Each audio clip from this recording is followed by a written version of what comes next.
Hey group leaders, week 3 of small groups, chapters 4 through 6 in the book. Remember to be doing your reading and encouraging your crew to do that as well. This week specifically, every week what I'm going to say is important, but especially this week with some of the content that we're talking about as we kind of move on to dunghill or the ash heap, and some of that will make more sense when you listen to Jamie or you read the chapters, but hopefully some of your discussions this week might be a little bit deeper. They might be a little bit more, in the middle, in the weeds, in the hard moments of people's lives. And so I just wanted to remind you around that as the group leader, you get to kind of set the tone and make sure that the conversation stays in a good direction.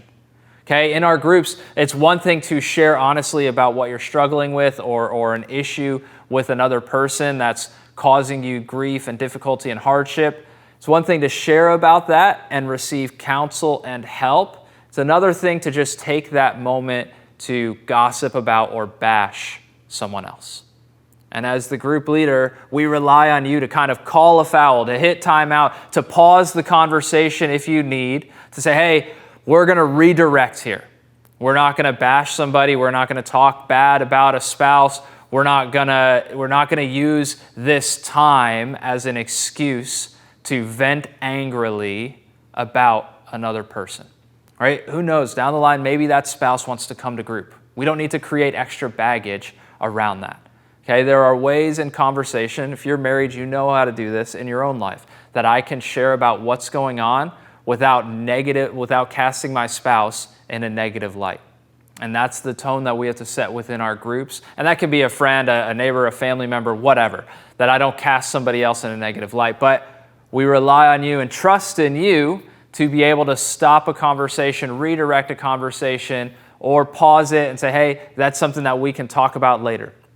Remember, the other side of that is if it is too intense, too much, too overboard, tag up, right?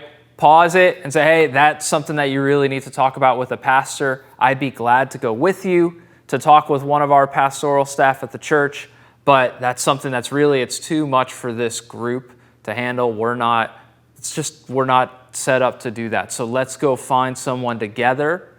And you got my number. I'm glad to help out. Pastor Charles, Pastor Kim, we've got a whole team here that can help support you, but you become kind of the gatekeepers in that. Help us keep our conversations on track and encouraging, pointing people to the Lord and to the Holy Spirit every step of the way.